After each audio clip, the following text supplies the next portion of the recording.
before we get into anything else, let's start with this.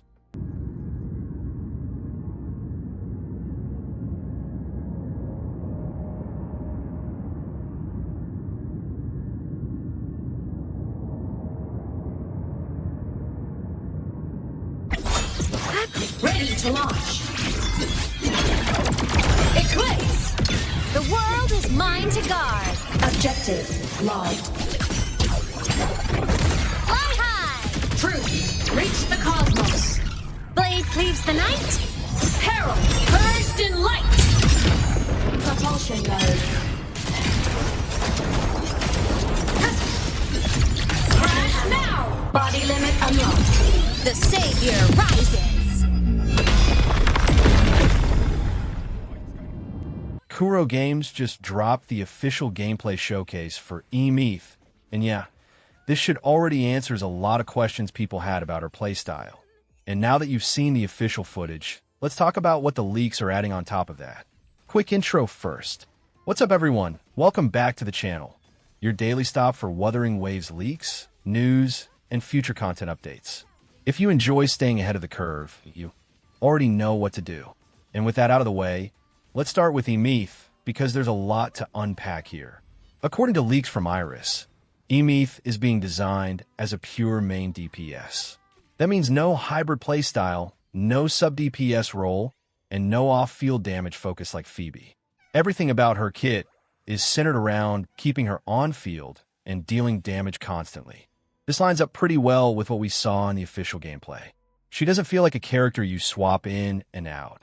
She feels like someone you build a full team around. Now let's talk about how her damage actually works. Again, according to leaks, Aemeath's damage is split into two distinct phases. The first phase uses a normal resonance liberation, and the second phase is an enhanced resonance liberation, very similar to how Augusta functions. Basically, you're not just pressing ULT and dumping damage once. There's a progression to it, where her power spikes harder once you enter that enhanced state. But the biggest and most interesting part of her kit is the transformation. Leaks say Aemeath can use her resonance skill freely to switch between her normal form and her mecha form. And here's the key detail. The mecha form is an indefinite transformation. That means you stay in the mecha until you manually press the skill again to revert. No force timer, no automatic cooldown kickout. If this stays true, that's actually huge. It gives players full control over how long they stay in her strongest form, which fits perfectly with her identity as a main DPS carry. Of course, this is still leak information, so take it with caution, but so far, it lines up extremely well with what Kuro officially showed. And before we move on from Aemeath, there's one more mech-related leak worth mentioning. According to FS, there are some unfinished internal renders of an upcoming weekly boss. I won't be showing the images here due to copyright issues, but I can describe them. The boss appears to be a tall, humanoid mechanical entity with sharp, blade-like armor and a very sleek, aggressive silhouette. The design uses mostly white and metallic tones, with gold accents and darker mechanical parts.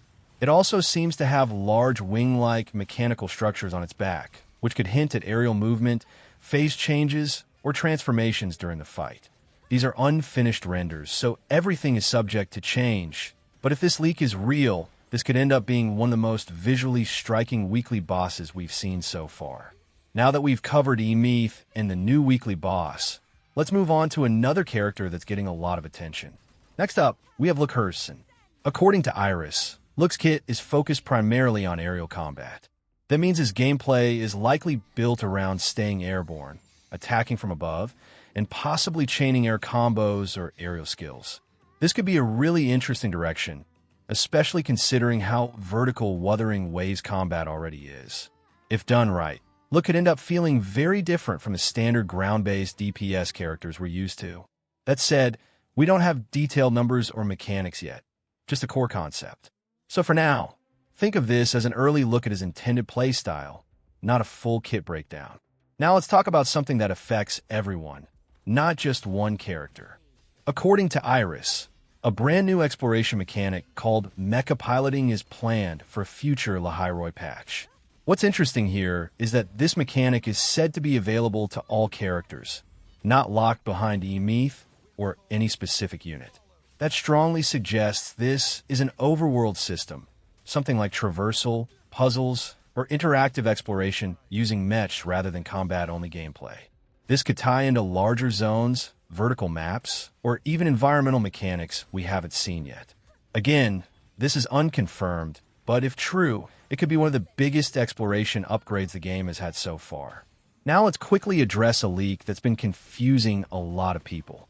Game Data Leaks provided a clarification about the so-called furniture leak, which some players assumed was housing or a new permanent system. According to them, expectations should be kept very low.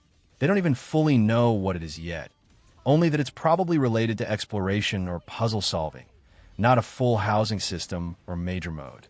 So for now, don't hype this up too much. This is very early information, and even leakers themselves are unsure. Next, a quick update on the beta situation. According to Team Gemberry, the 3.1 beta has been postponed. The good news is that it likely won't be delayed for a full week. The bad news is it is delayed. This could mean last-minute adjustments, bug fixes, or internal balancing changes.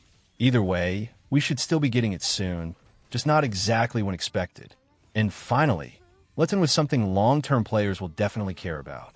According to Iris, 5-star Yangyang is planned to release sometime during the 3.x versions. No exact patch number yet, but the important part is that she is happening. Considering Yangyang is one of the earliest characters players connect with, a 5-star version could be a massive story and gameplay moment when she finally arrives. As always, this is not confirmed, so don't expect official news anytime soon, but it's definitely something to keep on your radar. So to quickly wrap everything up, Aemeath is shaping up to be a full-on main DPS with a controllable mecha transformation. Luuk is leaning heavily into aerial combat. Mecha piloting may become a universal exploration mechanic. 3.1 beta is slightly delayed, and 5-star Yangyang is planned for the future 3.x cycle.